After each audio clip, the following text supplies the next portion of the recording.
Hello. Right. We have contact with Planet Online Symposium. Hello online and hello live. Thank you to everyone. Thank you to everyone who's travelled here today and to speak, to be on our 2 afternoon panels, and to be our very special studio audience with whom we can share our symposium in person. But also thanks for those online for taking time out of your busy days to come and be here.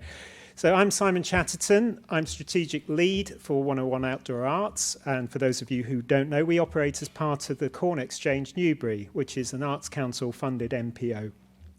I hope that many of you might have had a chance to read David Micklem's report Outside the Conventional and Into the Mainstream, which we commissioned recently and around which this event is focused. But even if you haven't, then David will be here with us later to give us a bit of an overview. Now, many of you will already be familiar with 101's work, but for those of you who aren't, I was going to talk for 10 minutes about some of the work that we've been doing recently and how that's led to the commissioning of the report. But first, on the basis that pictures are worth 1,000 words, I wanted to show a short 4-minute film of some of the things that we've been up to recently in the building.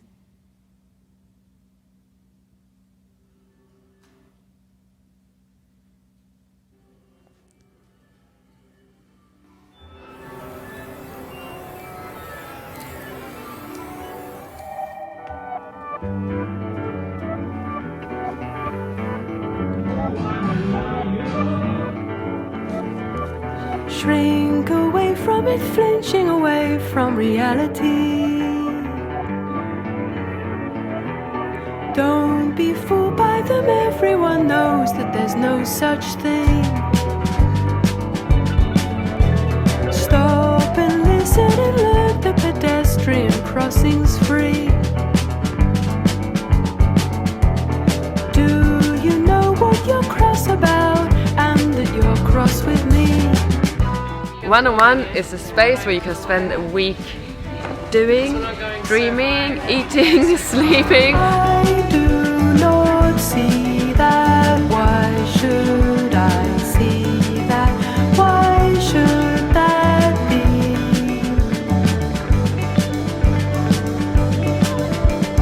I did not say that. Why would I say that? That would not be.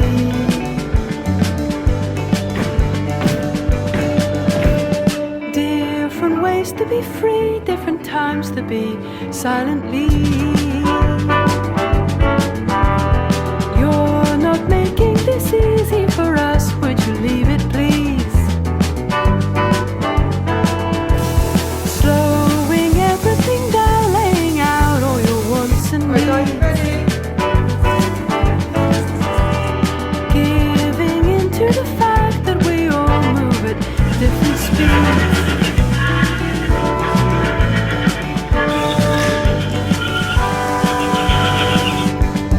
I do not see that. Why should I see that? Why should that be?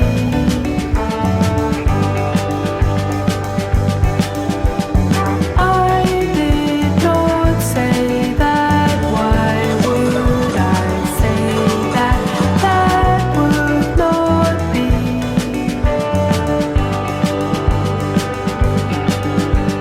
Taking it on the chin, you must stay, you must master this. I do not see that. Try relearning to move with this problem paralysis. I did not say. How much do you choose? Choose to find, choose to lose. Does it help? I do not see that. Shove the rest of it up on the shelf. Marked illusion of self.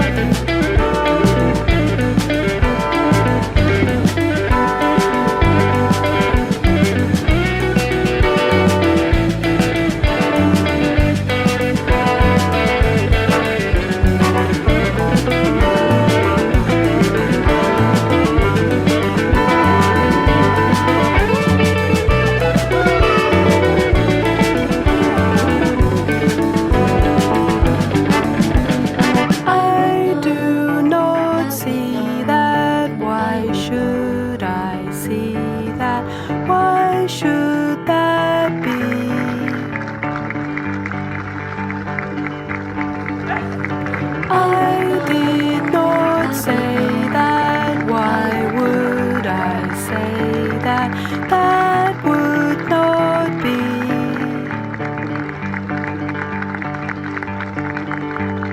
Keep the current between you and me, electricity. Keep the current between you and me, electricity. Keep the current between you and me, electricity. Keep the current between you and me, electricity.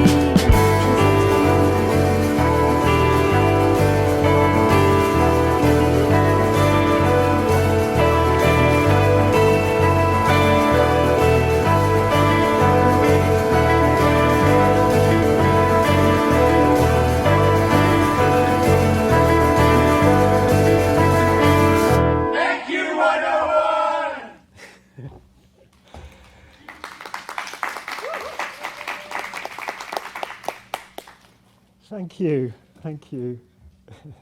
101's a National Centre for Arts in Public Space, and physically we're a 20,000 square foot warehouse building on the former Greenham Common USAF Air Base, and we house dedicated rehearsal, living and fabrication facilities, including residential accommodation for up to 15 artists at a time. And this all started 13 years ago now when I joined Corn Exchange Newbury to run what was at that point to be a one-year programme of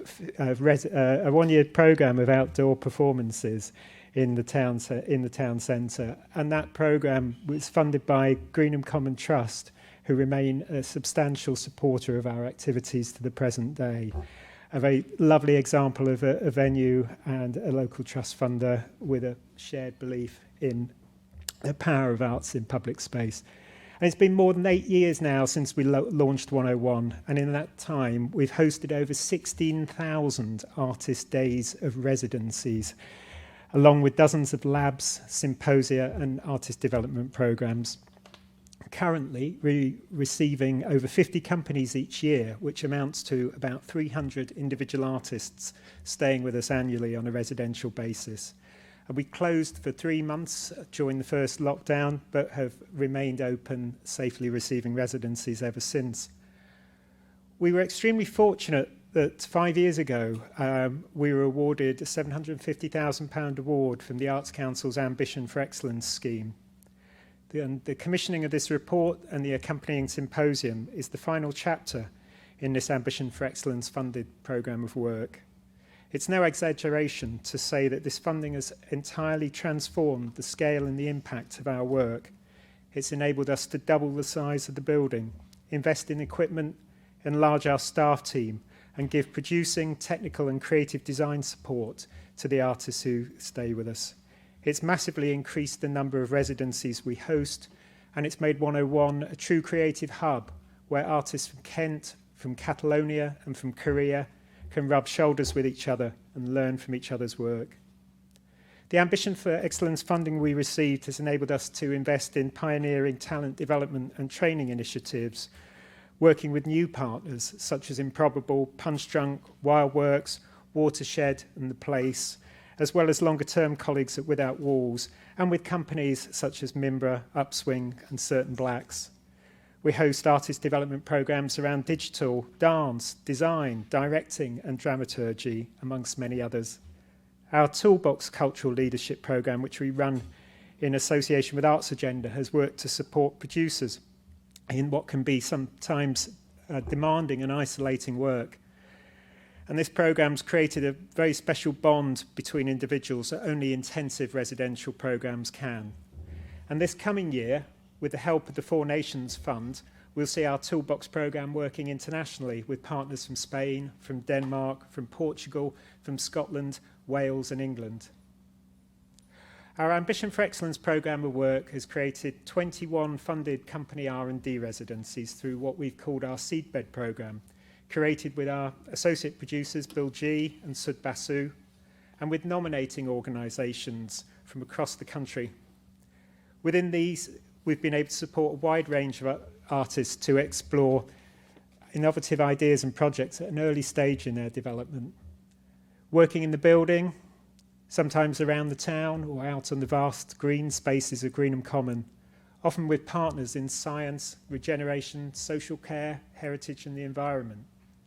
We've been able to provide a cash bursary and a support framework for diverse artists who are often working outdoors at the first time or who are developing their practice in new directions.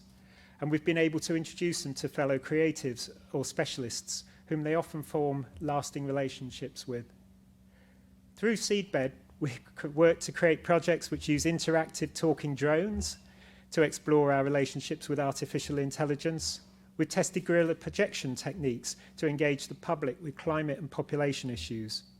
We supported artists to confront the colonial past of our stately homes, looked to communicate the impact of climate migration through South Asian dance, navigated how to work with our communities to share stories of loss through public installation pieces, and investigated the subject of body hair through the lens of augmented reality.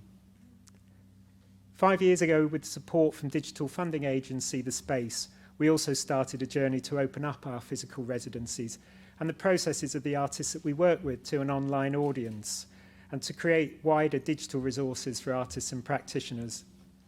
We commissioned podcasts and created awards for digital R&D, and our team managed to conquer the live video mixing and editing skills to create regular online work in progress sharings for our residencies. Like all organisations, we found our digital evolution had to gather pace as the pandemic took hold, and we moved our artist development work online. But found in doing this, we could also more easily work with international artists and audiences in Europe and further afield. Beyond this programme activity, our Ambition for Excellence Award has also enabled us to think strategically about the needs of artists and the sector that we work in, and of how these might evolve in future.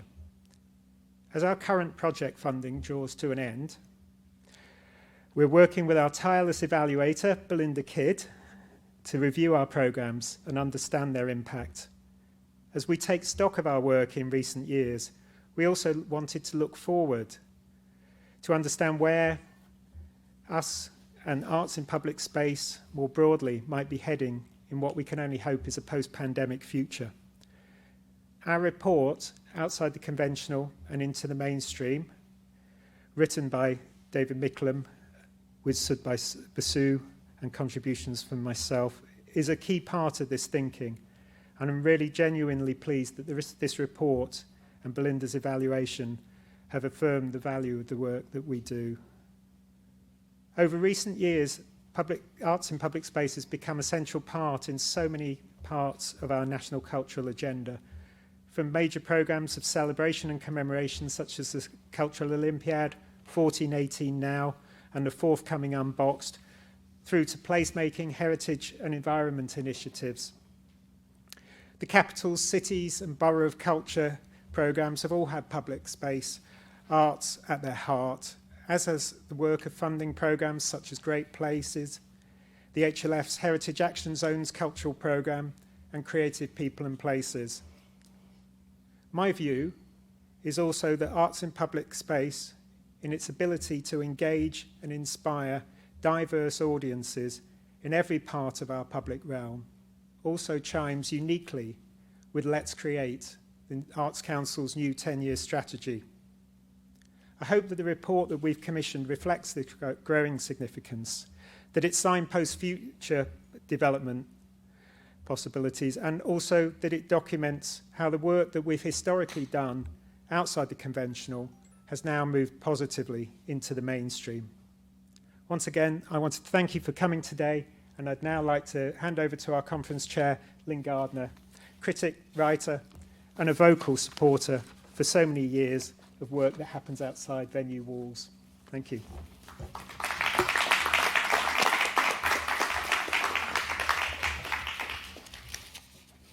Hello, everybody. Those who are here in the space with me, but also welcome to everybody who is online. I'm really delighted to be chairing this today because I am a firm believer that hybrid is the future. And it's very good to be at a symposium which is using both forms. So that's terrific. Just to run you through very quickly for the schedule for today. This morning we have David Micklem, who will be talking about the report findings, and then we will have a keynote address from the wonderful Kully Thiarai, who is here on stage with me.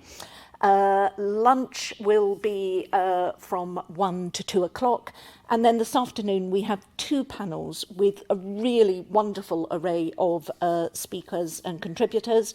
One on place, asking how arts in public space programmes help in creating a sense of place and identity, and one on people and how we place people at the heart of making and staging work in public space.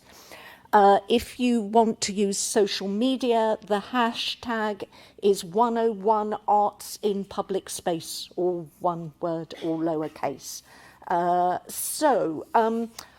Why am I here today? Why are we all here today? I suppose I could say that I'm here today because I passionately believe that art in public spaces can effortlessly reach large and diverse audiences, and that it is underfunded, under-resourced, and needs support. Listen, I really do believe that passionately, in the same way that I believe that today can be the start of a conversation about how we make that happen.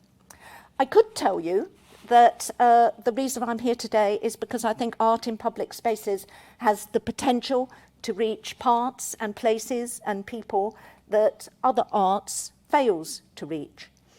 And I could tell you that I think that we are at a moment of opportunity, and that unless we take that opportunity, I think we may regret it.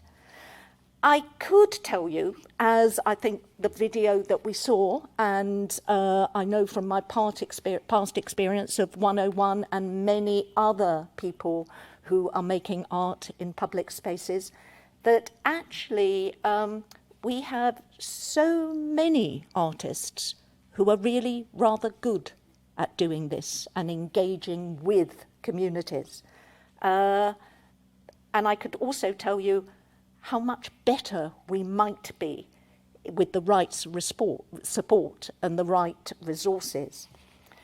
I could tell you that at a time when the idea of coming together in space has in some ways been perhaps tainted by the pandemic and has become seen as a kind of risky behaviour, that the role that art in public spaces has to play in allowing us to do that safely and with joy is, I think, enormously important.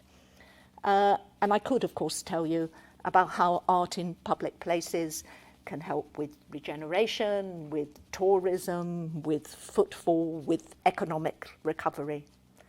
Look, I could tell you all those things, and they would be as true, I think, as the morning sunrise. But what I'm going to tell you about is standing in Canary Wharf during the Greenwich and Docklands International Festival a number of years ago, amidst a crowd of families, and how that felt kind of revolutionary, because we and the dancers had taken over a space which is normally the preserve of big business and which is private space.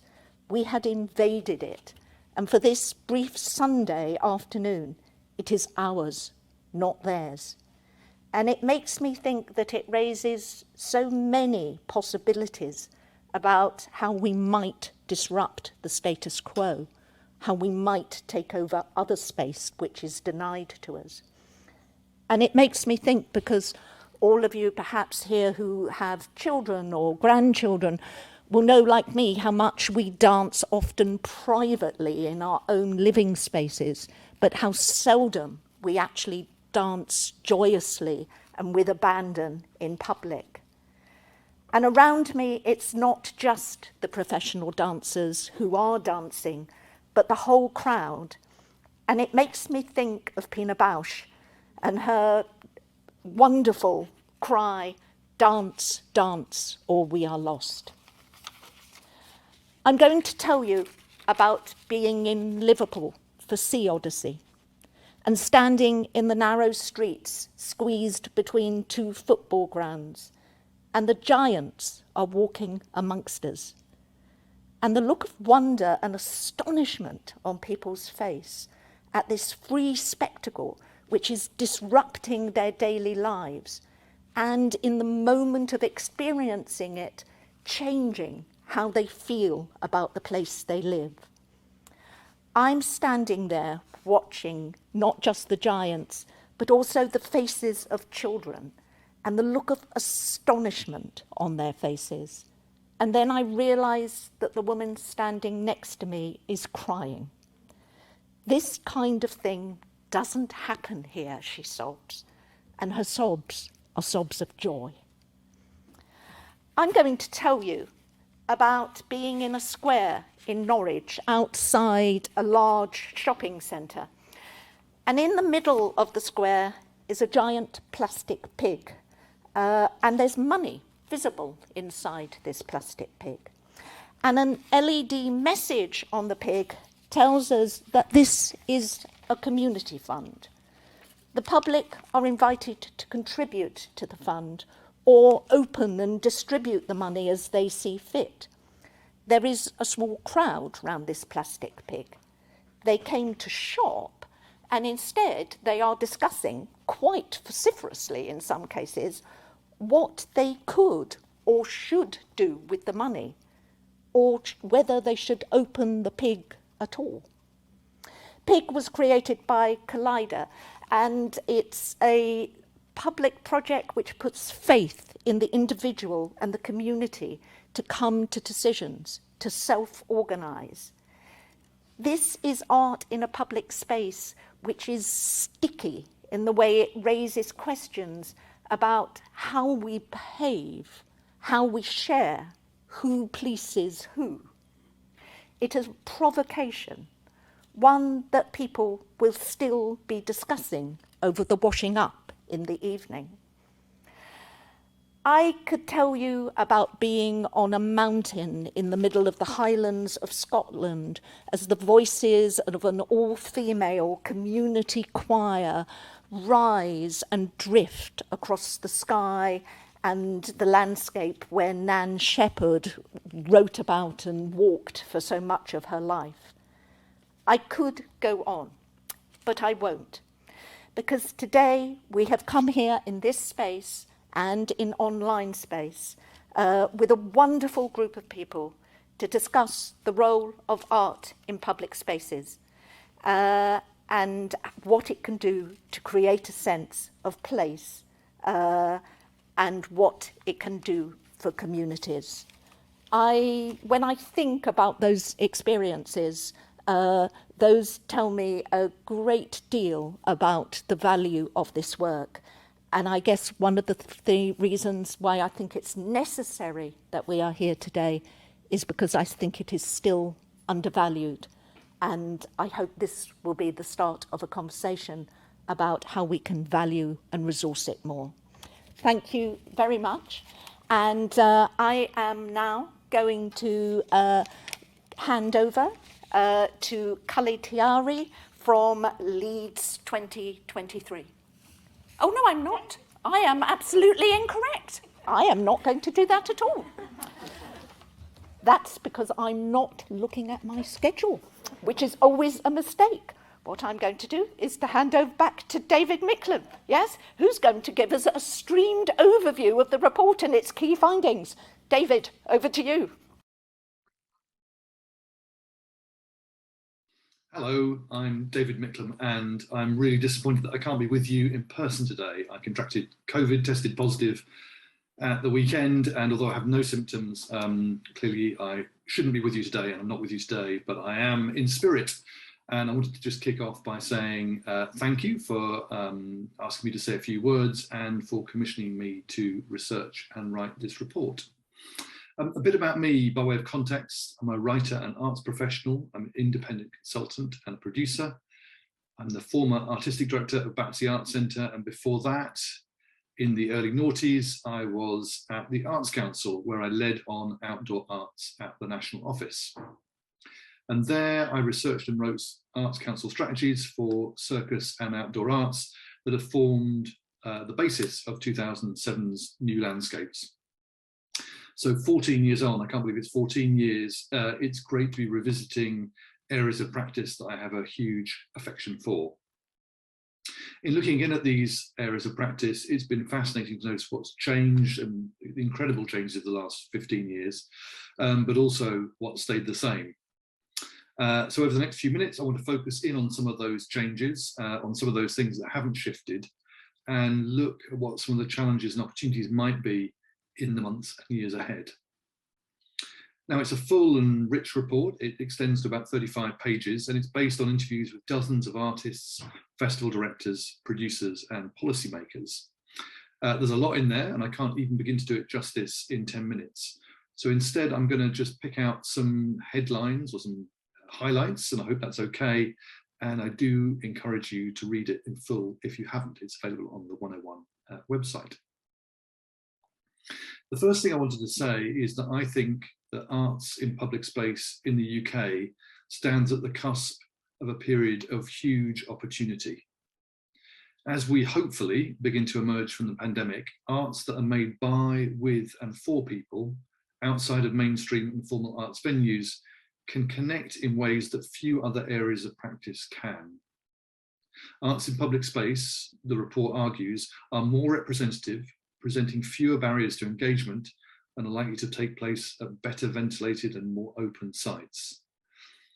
So it's a fantastic time to be engaged with this broad range of practices and the strategies that underpin them.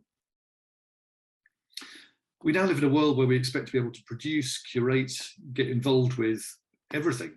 We make music and films and write stories and take photos, and we share this every hour of every day, and we review and comment on everyone else's creative endeavour all the time.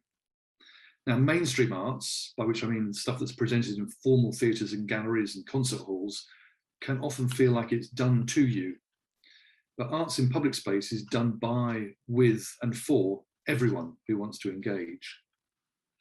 And for me, that connects brilliantly to Let's Create, the Arts Council's 10-year strategy, which majors on that theme. The notion that England should celebrate all of its creativity in every corner of the country. And I think, and the report states, that arts in public space are incredibly well placed to deliver against this agenda. It comprises work that happens in our towns, in our public spaces, and invariably it's different because it happens here and with us. It involves and engages you and I in a range of experiences, from passive witness to active participant and everything in between. So I think it's a great time for us to be thinking about what these areas of practice can do for art and culture and creativity and belonging, and how they need to change if they're to maximise the opportunities of the years ahead. I'm just going to spend a few minutes highlighting some of the headlines in the report, and I wanted to start off talking about arts in public space as a strategy, not as a sector. And the identification of an outdoor arts sector has created the conditions in which funding has been made available to many artists and companies who make the work, to the festivals and commissioners who want the work, and to the spaces around the UK that can support its development, when previously the lack of recognition would risk these practitioners being overlooked or undervalued. So a sector has given voice to artists, created advocacy, and has helped develop standards and opportunities. But it's also been limiting, carrying with it ideas about status and value that are reductive and unhelpful. Too often reference to a sector diminishes the value of work because it's seen to stand for a certain kind of all-encompassing practice that fails to express its full range and diversity. So this report calls for a loosening of definitions and a change of terminology to influence policies and to encourage recognition and support for the broadest range of artists, companies, and practices. For the purposes of this paper, arts in public space is used as a term to suggest a strategy centred on a fundamental mode of creation, presentation, and engagement. A strategy that can acknowledge, encompass, and support the broadest range of practices that are inherently distinct because of how they're made, where they're sited, and their potential for reaching people who are not attenders of conventional cultural venues. In suggesting a shift in perception of work in public space, from identifying a sector towards forming a strategy, this paper seeks to open up the thinking around arts in public space to the broadest range of artists, companies, organisations and practices. This report argues for a commitment to a strategy that builds the case for increased support for and investment in a larger, more diverse, more representative and more sustainable ecology of artists, commissioners and presenters making and staging work for non-conventional arts environments. This report aims to set out strategies to build on past strengths, deal with current challenges and embrace opportunities for the future to ensure arts in public space thrives through the decades ahead. Nothing less than coordinated and sustained support for an ecology that underpins these strategies will unlock the full potential of arts in public spaces' societal and creative impacts. So what might some of these strategies for the next few years be? How can we build on the developments of the last few decades to ensure that the full potential of arts in public space is realised? What are the areas that need our attention and what needs more work? Now, there are 8 themes in the report, and I haven't got time to go through all of them, and I just wanted to pick out 3 for the purposes of this presentation today. So the first is around diversity, equality, and inclusion. Now, there is some great work happening, especially in Carnival and Mela, but there's more work to do, principally by festivals and venues, to enable work that's commissioned and presented to fully represent the lived experiences of the communities it's seen by.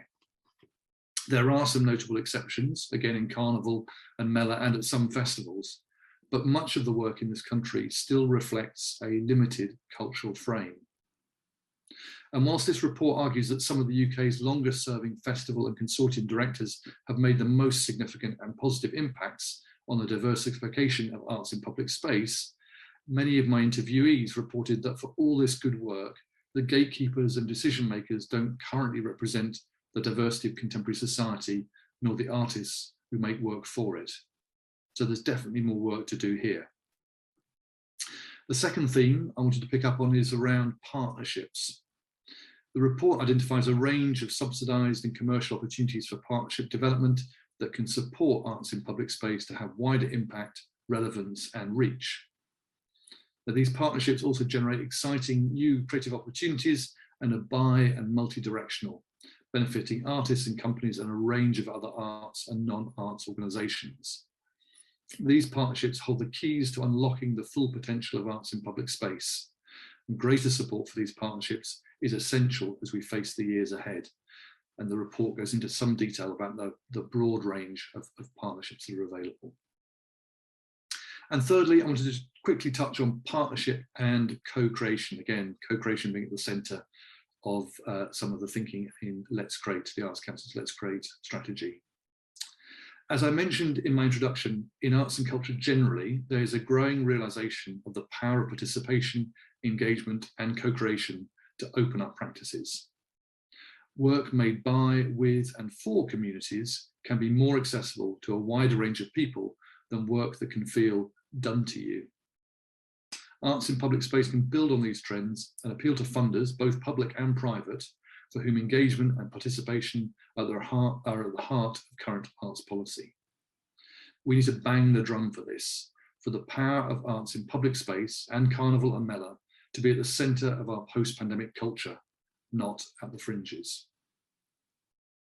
So there's much more to read in the report, and I urge those of you that haven't to dig deeper and to explore more about the huge potential of arts in public space to step outside of the conventional and into the mainstream. I've just got a few notes of thanks before I finish. I wanted to thank the contributors who I interviewed in the summer of 2020 as we came out of lockdown number 1, and I hope that the report adequately reflects your words and wisdom. I wanted to thank you, send out a thank you to 101 for commissioning the report, and to the Arts Council for funding it and continuing to value arts in public space as highly as you do. Specific thanks to Simon Chatterton and Sud Basu for their suggestions amendments, editorial skills, and encyclopedic understanding of the histories and nuances of these areas of practice. Sincere thanks, Simon and Sud. The report wouldn't be half as good without your influence. Thank you. And I wanted to thank those of you that have read the report and fed back. And I guess most of all, I wanted to thank you for listening today. Thank you.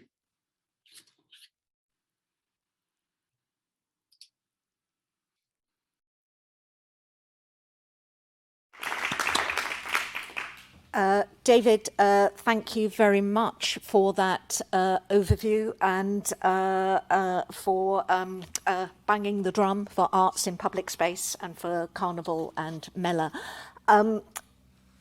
Absolutely, if you haven't read the report, then please make sure that you do. But perhaps even more importantly, if you can find ways to actually pass the report on to or direct people to read it who might not actually perhaps be natural allies and who may not appreciate the value of this work. So thanks very much for that. And now we really are going to move on to Kully Thiarai. If you want to check throughout the day about people's biographies, if you're in the room, you will find that there is a sheet available to you that gives people's full biographies. And if you are online, I think there is a QR code where you can access it. But for now, over to Kully.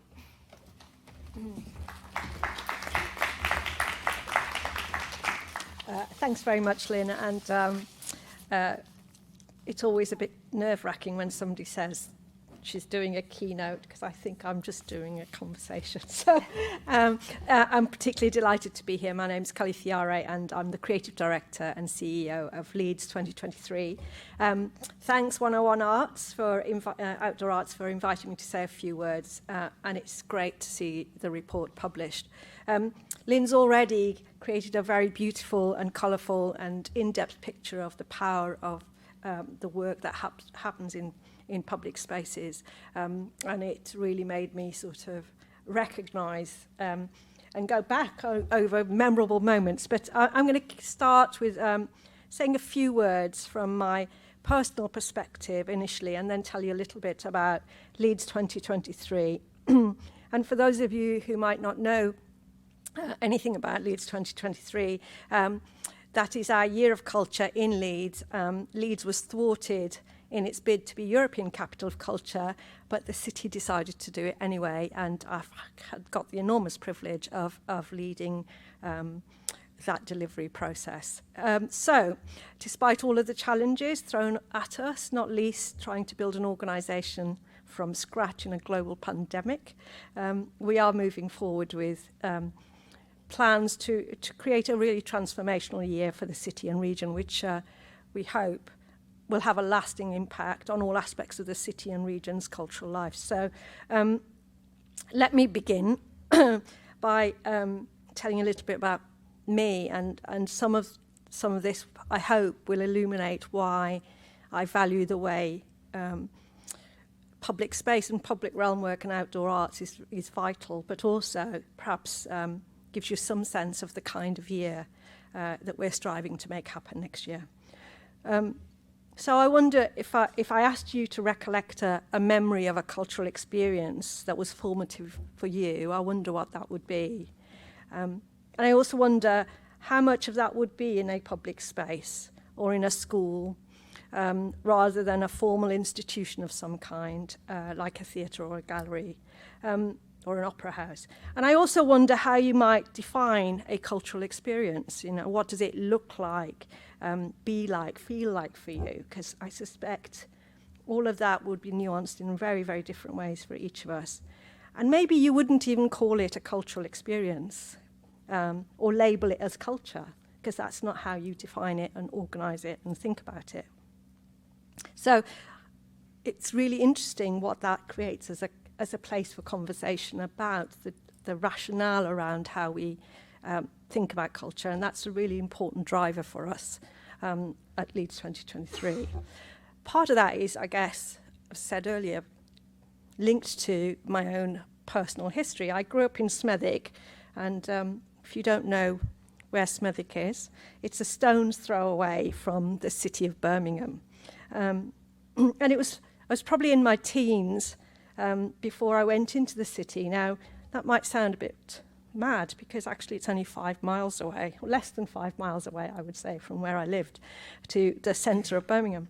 But for people like me, it was like this other place. And that's interesting because I know in a city like Leeds, with a population of 800,000 people, there are still communities who do not see the city or the centre as a space for them, a place for them, for all sorts of reasons. Poor transportation, poverty, fear, you name it. And that's sort of, you know, when I think back on nearly 40 years ago, that those were, not much has changed. And in some ways, things have got harder for people. So I think it's always worth recognising that equation within placemaking of any sort, that everybody has a different sense of it. And what might feel like to us something very nearby might feel like a million miles away. So my world at that time was really small. You know, I had limited opportunities to experience and be part of the arts. I'm not even sure I would have known what that word was. And you know, the kind of small elements of that came, you know, that I had the privilege to be involved in, came through my school experience. But beyond that, it was really, really the Bollywood cinema once on a Sunday afternoon with the family would be a real treat to go and see the Bollywood movie. But that was probably about it, or alternatively going to the Gurdwara and hearing the hymns and the songs and the playing. But that for me was a cultural experience. I would call it a cultural experience, but probably wouldn't have been defined in any cultural way in terms of the way we think about culture and funding and support and talent, etc., etc. So I just want to frame that, because I think there is something, and I think David alluded to it, which is about how we define things, and what we call culture, what we call art. So it wasn't until I went to Bradford and I was lucky enough to get to university there that somehow the world was opened up to me in really surprising ways, sometimes alienating ways, sometimes bewildering ways, and sometimes in awe-inspiring ways, partly because it was a vibrant city, partly because at the university, even though I wasn't formally training in the arts, there was theatre in the mill, this extraordinary space where I saw extraordinary early experiences of shows by Gay Sweatshop, or the sort of the 4 founding members of Phoenix Dance, except, you know, which all made me kind of think like there's different stories out here that I didn't know about.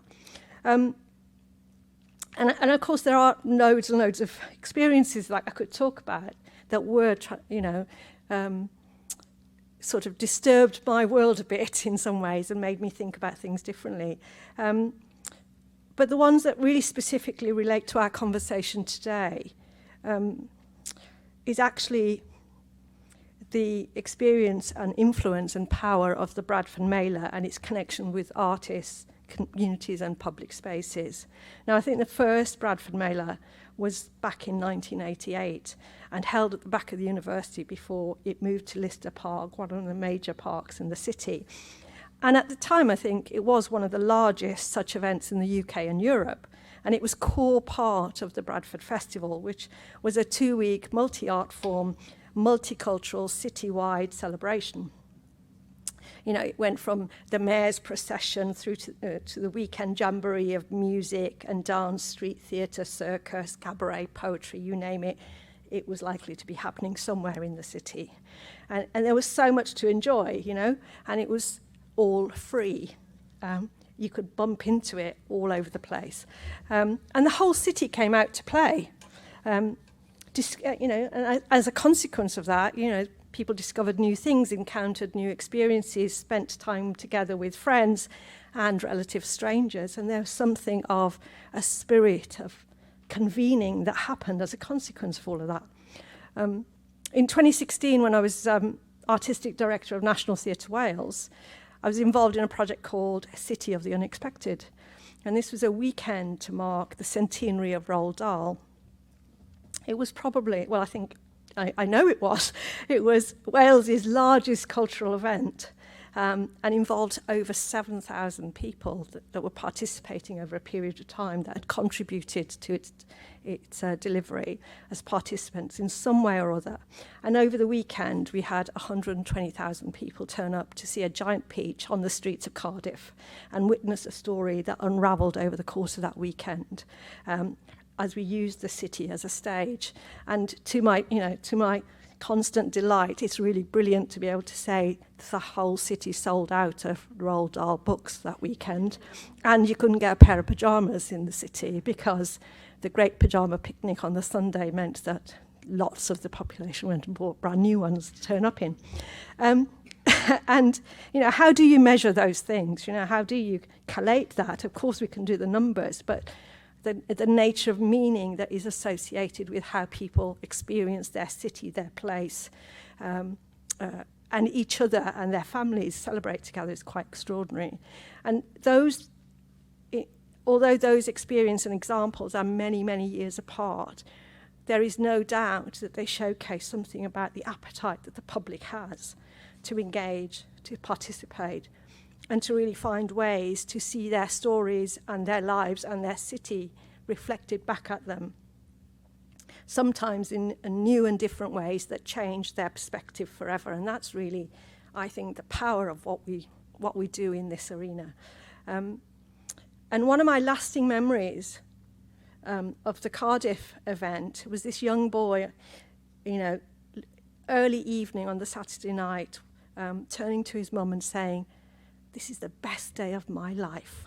Because what he was watching was a transformation of City Hall with projection mapping turned into Charlie's Chocolate Factory, sweets gallivanting around all over the place. And, his eyes were ablaze with awe and excitement because he'd not seen such thing, as well as the wedding of Lady Bird and the fireman, all of that stuff. But that moment was wonderful because as Lyn talked about her examples earlier, there's something about the awe and delight and the gasps of joy that happen in those moments because, we're sort of celebrating something together or bringing something of ourselves and seeing something new and different. And similarly, during the daytime, the most terrifying moment as a creative and art producer, having so many people along this thoroughfare in the main street of Cardiff outside the castle, and because Mr. Fox is on a high wire and trying to escape the farmers, and you're thinking it's really hot and it's a lot of people here, and how do we make sure everyone's safe? There's the mechanisms around how we make those things happen, but there's also something extraordinary when you witness the public embracing it and cherishing it and really celebrating it. Those things that were extraordinary experiences for all of us, and like the memories of the Bradford Mela and the Bradford Festival, which was so formative, there is a sense that we collectively have been part of and participated and created collectively a new story that for the respective places and its people. So inevitably, all of these things have really shaped and helped frame my own creative practice and approach to cultural democracy, and the work I'm currently doing as part of leading the Leeds 2023 is informed by all of that. As I said earlier, whilst Brexit resulted in us no longer being eligible to be a European capital of culture, the work undertaken for many years leading up to that bid submission did mean that everyone, whilst really hurt and disappointed by not being able to take it through, the collegiate element of that and the coming together of those early conversations did mean that everybody said, let's do it anyway. So 2 years ago, and just weeks before lockdown, I took on the role of leading the project and making a year of culture a reality. And one of the benefits of not being within a framework like European Capital of Culture or City of Culture is that it has really enabled us to think and consider what culture might mean beyond the normal frame of the arts. So sport, food, and everyday creativity became part of our approach. And And I just want to share the film we launched last year, which I hope captures the sort of energy of what we're talking about when we talk about a broad sense of what culture means. So let's play the film for now. It's very short. For one whole year, all 365 days, 12 months and 500,000 minutes of it, this city is letting culture loose. We're gonna make, create, perform, run, bake, share, sing, speak, play and more besides. Because culture is everywhere in this city. There's poetry here, and our football team can be pretty poetic at times too. This is theatre, and so is this, and this. She's a performer, and him, and her, and he put in some serious performances. And this is art, and so is this. And look at that, that's definitely art too, right? So now is the time to shout about creativity in all its forms, in all our communities, and be part of it. A way to bring us all together again, on every street, in every part of the city, because when this city speaks, we have a proper story to tell. This is Leeds 2023, and we need you, so get involved, be part of it, and together, we will let culture loose.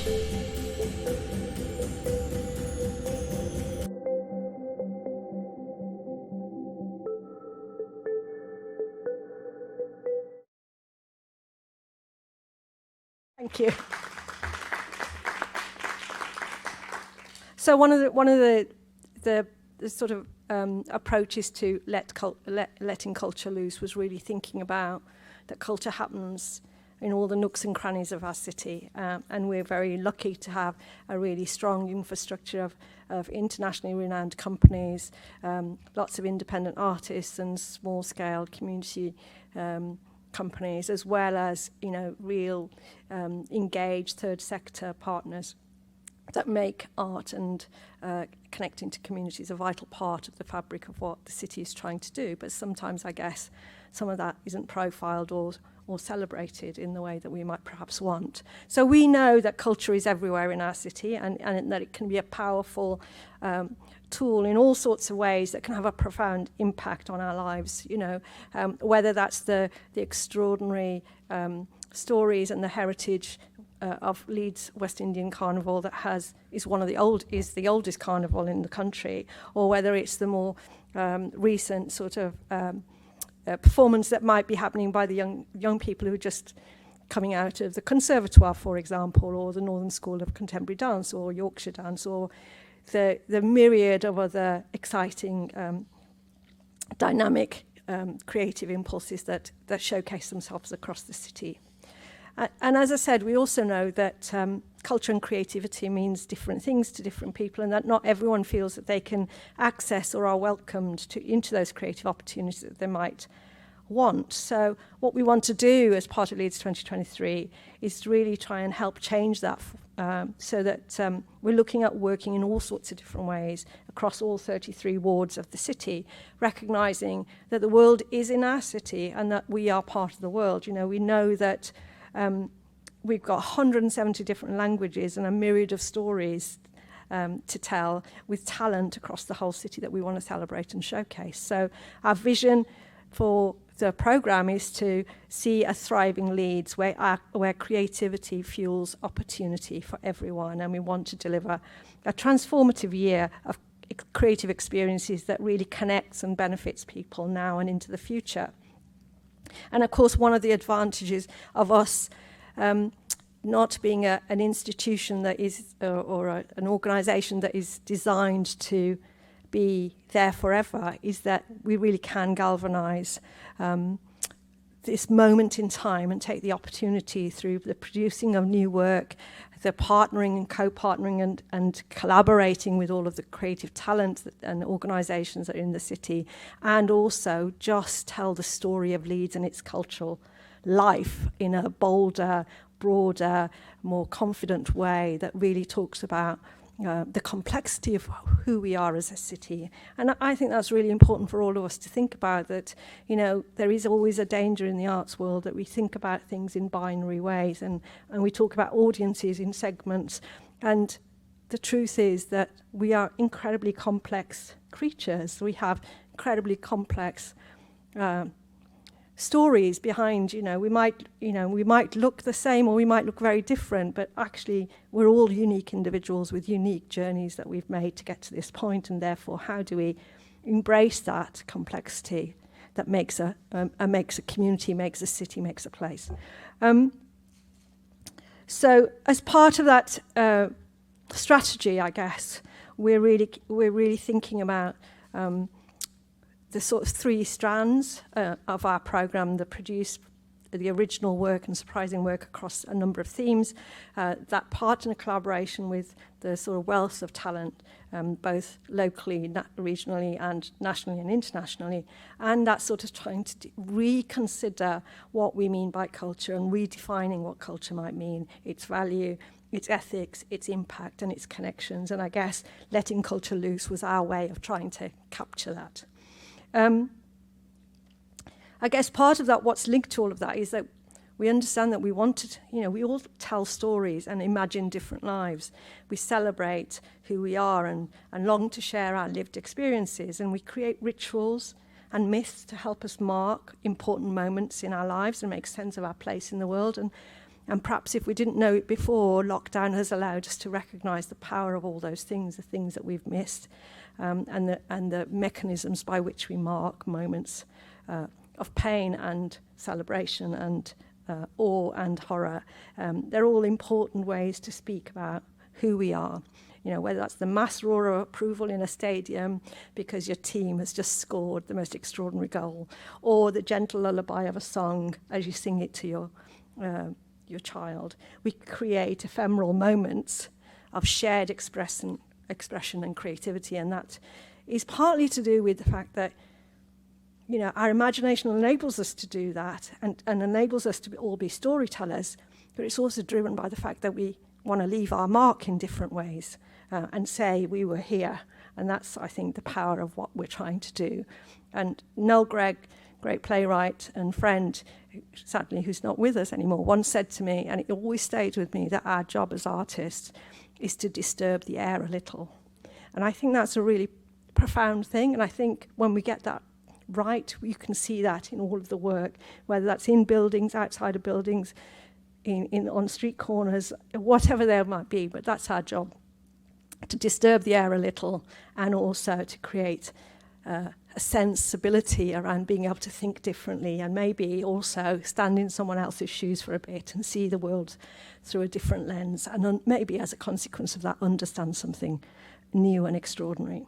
So for me, democratising the arts and finding different ways of doing things are vital, and work in the public space plays an important part in creating those pathways for people to discover, encounter, engage, participate, and often enables people to just bump into the art. And that, I think, is really important too, that we don't, there's all sorts of barriers that stop people engaging, and we have to embrace those and look at how we can change them and create those pathways really strongly, particularly at a time when we're facing massive issues globally, locally, in all walks of life, from the climate emergency through to the divisions in alliances and allegiances in both our national politics and within our communities. So it does feel really important for us to find new ways of enabling conversations, and as I said, allows us to stand in the shoes of someone or be witness and see the world from a different perspective. I guess around all of that is the sort of sense that the possibilities are endless if we grasp them.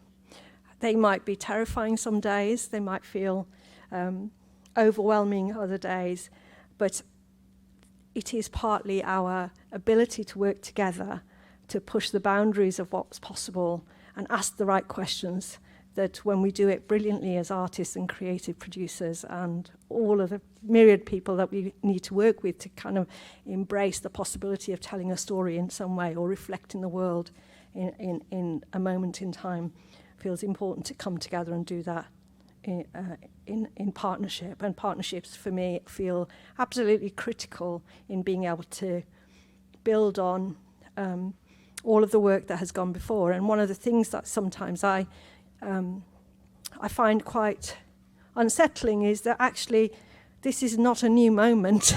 There has been a history of outdoor work, of participatory work, of large-scale interventions in public spaces. But sometimes we've lost that memory, and it's really important to celebrate that and hold on to that and keep an eye on the fact that we shouldn't be repeating the same cycle. It's building on that momentum that has happened. And of course, funding and support and investment are all part of those questions. But I do sometimes wonder when we have conversations about diversity and inclusion, you kind of go, we were having some of those conversations 30 years ago and we're still having the same ones. So what else needs to change for us to really make a significant dynamic difference? So I probably could witter on forever, but I won't. I'll leave it there. I'm going to play you our second film. This was just launched last week, so just in the light of the fact that we're a year to go. And so I hope this gives you some flavour of some of the energy as we prepare for the year ahead. Thank you very much.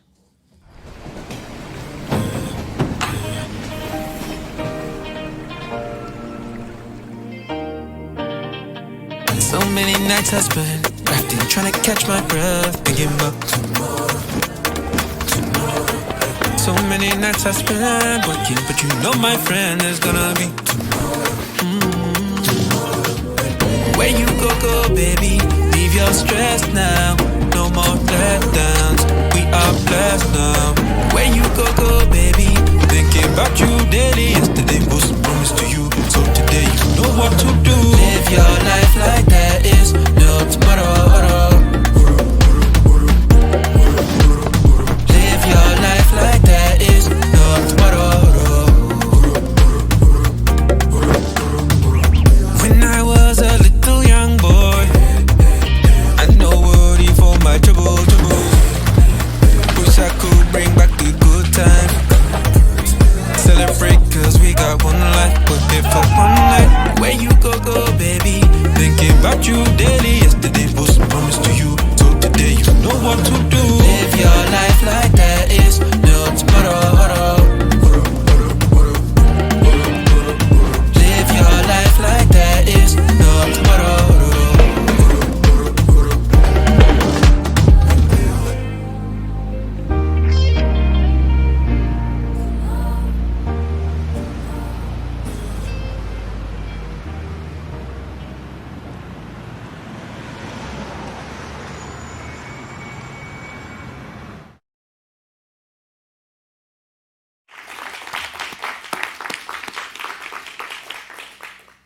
Kully, thank you so much for that. I thought there was so much kind of rich content and food for thought in that. I think it's probably for everyone, for all of us, kind of as people, as arts producers and creators, and to think about how often is it that just one person at kind of the event, at the end of an event that we have created, goes, that was the best day of my life. I think that's absolutely fantastic. I really love that Noel Gregg quote about our job as artists is to disturb the air a little. I think that's just beautiful. My job as chair, though, is actually to stick to the schedule and not disrupt it, as I tried earlier to do. So that actually brings us to the end of the morning session. So I want to say thank you to Simon, to David, and to Kully, who have contributed this morning. We will be going on this afternoon to the afternoon sessions and the great lineup that we've got there to discuss place and people. If you are in person here in the room, then lunch, and I'm just going to wave my arm, is over in that direction. If you are a online participant, then can you just hang on, because David Micklem is going to give you a little lowdown about the breakout rooms that you can attend and do networking during the lunch period. Lunch finishes at 1:55. So if you could be back online and in here for 1:55, that would be absolutely brilliant. And see you then. Okay, thank you.